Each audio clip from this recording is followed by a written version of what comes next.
Le vin, ce qui a fait la grandeur de la France.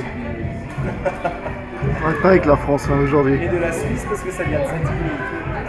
Attaqué par des pernicieuses insinuations qui lui attribueraient les méfaits de l'alcoolisme. Non, j'ai dit non.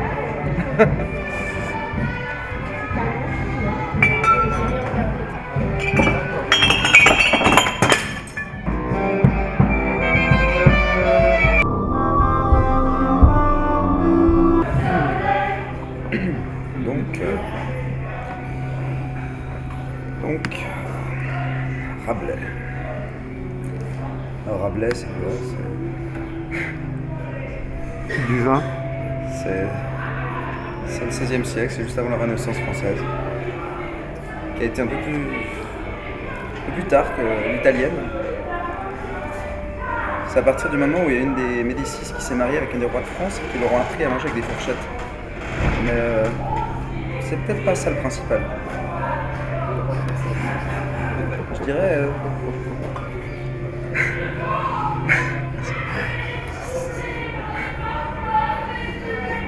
Que dire de plus? Pastis, vin rouge. Là, je crois qu'on a résumé on a résumé les valeurs de la France. Bien sûr, maintenant, les jeunes ont... T'oublies la Belge. Oui, j'oublie la... Oui, c'est Quand même.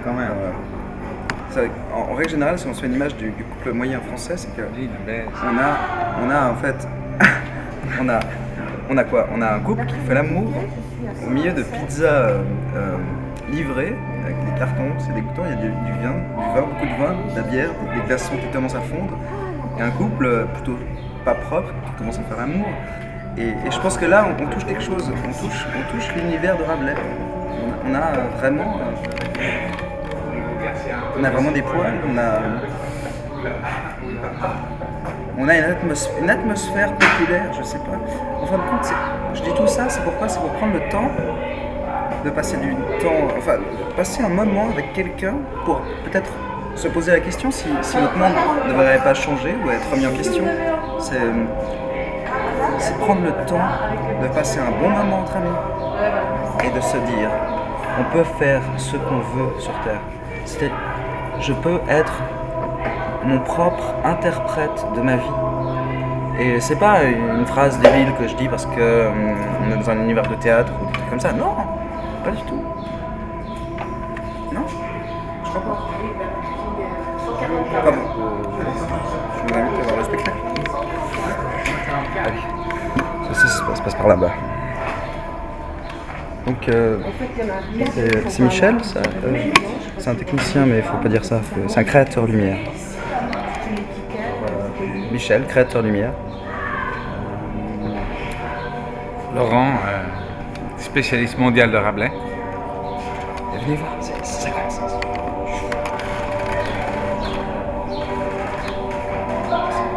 Là, sur votre gauche, on a le cœur qui fait ça.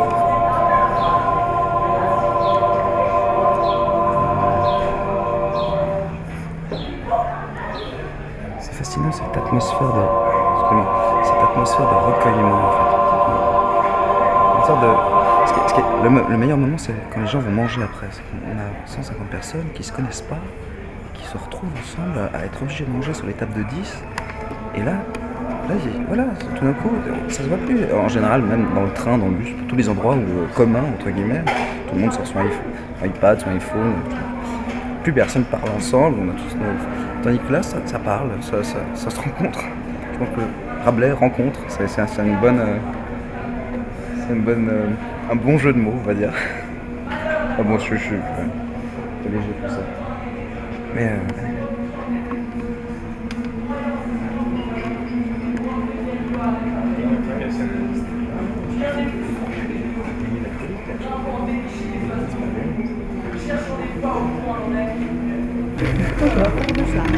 J'ai horreur de la caméra. Non. quelque chose de sensé. Aide-moi. Alors, Lefty, qu'est-ce que tu penses du théâtre contemporain? Comment dire, c'est un domaine que je connais peu et puis du fait de mal le connaître, j'ai du mal à l'apprécier. En même temps, tu le connais. Enfin, je veux dire, c'est quand même quelqu'un qui va voir des spectacles. Tu vis dans ton époque. Je pense que je connais un peu mal les nouveaux courants. Tu vois, C'est comme l'art contemporain, j'ai du mal à apprécier. ce que tu trouves Classique. excuse-moi, hein, je pose une question comme ça, allez, Franco. Est-ce que tu trouves que le projet Rabelais à la nuit, au niveau de ses ambitions, est-ce que tu arriverais à nous faire peut-être un lien avec le théâtre actuel, le théâtre contemporain, enfin, juste en fait, encore plus ouvrir ce projet? Est-ce que tu comprends ce que je veux dire? C'est difficile, mais je vais essayer de répondre à votre question. Donc,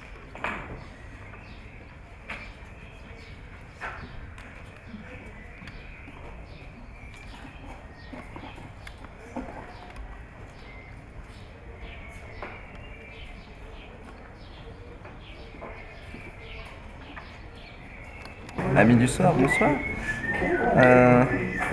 De quoi allons-nous parler ce soir? Mais Delphine. Vous connaissez Delphine?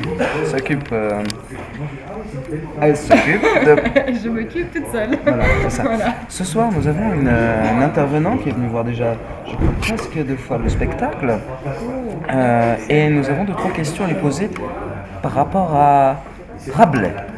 Alors, je vous invite à la découvrir. Verena. Donc, Verena, on se posait la question. Tout le monde sait que Rabelais avait une sorte d'admiration folle sur Erasme, une sorte d'abondance, de préavis favorables sur notamment Éloge de la folie. Est-ce que tu trouves que ça se ressent dans ce spectacle? Enfin, Absolument. dans le texte. Absolument. Je ne pense pas qu'il y ait de bonnes ou de mauvaises situations. Tout est question de musique, d'amour, de boss, de rythme et de vilain mot. Merci Verena. C'est vrai qu'avec ton énergie que tu amènes à chaque fois, c'est toujours un plaisir. Par rapport au niveau de la danse, du mouvement, parce que toi, c'est comment dire, un intervenant, un acteur artistique du mouvement à Genève. Qu'est-ce que tu trouves? Est-ce que tu retrouves quelque chose par rapport à la folie, par rapport au traitement des comédiens et ce qu'ils amènent à fin de compte sur scène? C'est-à-dire que on retrouve la folie sur la longueur du spectacle. Ces 5 heures passent comme un rêve, où on est à 1 mètre du sol, on se croit au Moyen-Âge, on se croit dans le cerveau d'un fou. Ah, c'est marrant, tu dis le cerveau d'un fou. Tu dis ça par hasard ou tu dis ça te fait penser quelque chose en particulier? Je sais pas. Non, ça me vient comme ça, c'est le sentiment que j'ai eu. Commander ton... Excusez-moi. De commander pour la focaccia pour vendredi? La focaccia, bien sûr, ouais.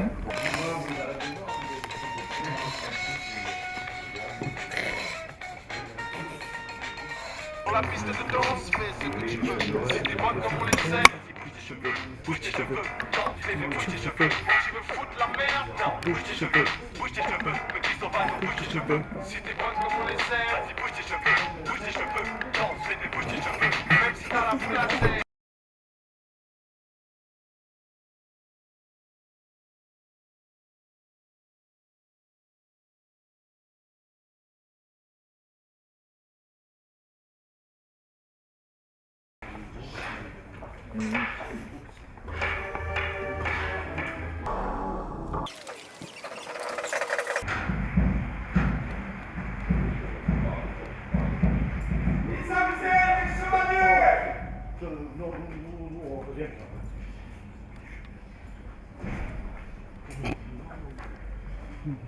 Non.